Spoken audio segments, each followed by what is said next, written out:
একদিকে সরকারেও থাকবেন, বিরোধী দলেও থাকবেন, ওই আখেরটাও খাবেন, গাছেরটাও খাবেন, মাথারটাও খাবেন, সেটা কি হয়? যে কোনো একটা খাইতে হবে। তারা একটি একপাক্ষিক সরকার গঠন করেছে আমাদের ছাত্র বন্ধুরা। তো চালাও এখন।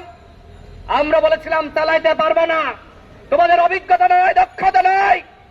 আজকে প্রমাণিত হচ্ছে তোমরা চালাইতে পারতেছ না।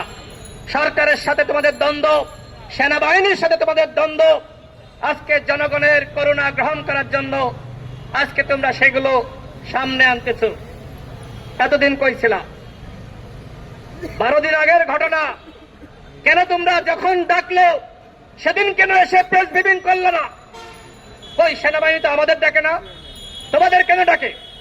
ভাগ বটোয়ারাই মেলে নাই, এই কারণে এখন সব ফাঁস করে হিরো সাজার চেষ্টা করতেছ। এতদিন কেন ফাঁস করো নাই? ক্যান্টনমেন্টে তো আমরা যাই না, তোমরা গিয়েছ। কেন গিয়েছিলাম? তোমাদের এই জবাবদিহিতা করতে হবে। এই প্রশ্ন কি কেউ করছে যে ক্যান্টনমেন্টে তোমাকে ডাকলো, তুমি কেন ছুটে গেলা? আর সব জায়গায় কেন হাসনাত এবং সার্জিস? আচ্ছা, হাসনাত এবং সার্জিস সেখানে গেল, তার দলের অন্যান্য নেতাকর্মীদের সাথে কেন আলোচনা করে নাই?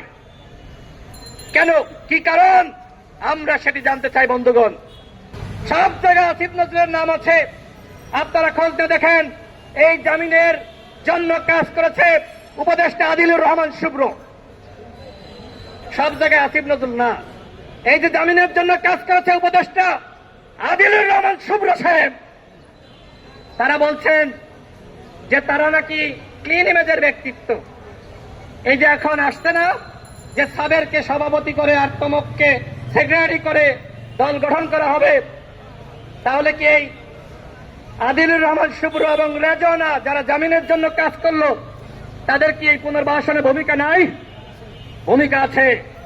সুতরাং এই যে উপদেষ্টা পরিষদ, আমরা আগেই বলেছি, যদি গণহত্যার বিচার এবং রাষ্ট্র সংস্কার করতে চান, তাহলে সবার আগে এই উপদেষ্টা পরিষদের সংস্কার করতে হবে।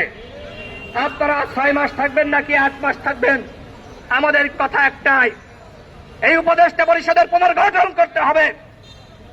গণঅভ্যুত্থানে যারা ভূমিকা রেখেছে, সকল পক্ষের মতামত নিয়ে, প্রতিনিধি নিয়ে একটি নতুন তত্ত্বাবধায়ক সরকার গঠন করতে হবে। কারণ কি? কারণ এই সরকার তার নিরপেক্ষতা পুরোপুরি হারিয়েছে, পুরোপুরি। এখন যদি আমরা একটি নিরপেক্ষ সরকার না পাই, তাহলে আগামীতে কিন্তু অবাধ সুষ্ঠু নিরপেক্ষ নির্বাচন অনুষ্ঠিত হবে না। আমাদের ফারুক হাসান বলেছে যে এনসিপির 2 জন প্রতিনিধি রয়েছে, বিএনপি জামাত গণ অধিকার পরিষদের প্রতিনিধি এখানে কেন থাকবে না? তারা 2 জন থাকুক, আমাদের আপত্তি নাই, কিন্তু অন্য প্রতিনিধিদের নিয়ে তত্ত্বাবধায়ক সরকার ব্যবস্থা গঠন করতে হবে। এবং সেই সরকারের প্রধান থাকবে অন্তর্বর্তীকালীন সরকারের যিনি বর্তমানে প্রধান রয়েছেন, ডক্টর ইউনূস। আপনারা কি এই দাবি সমর্থন করেন? আমরা মনে করি সরকারের নিরপেক্ষতা দরকার। এনসিপির বন্ধুরা দল গঠন করেছে, আমাদের কোনো আপত্তি নাই, আমরা শুভকামনা জানিয়েছি, কিন্তু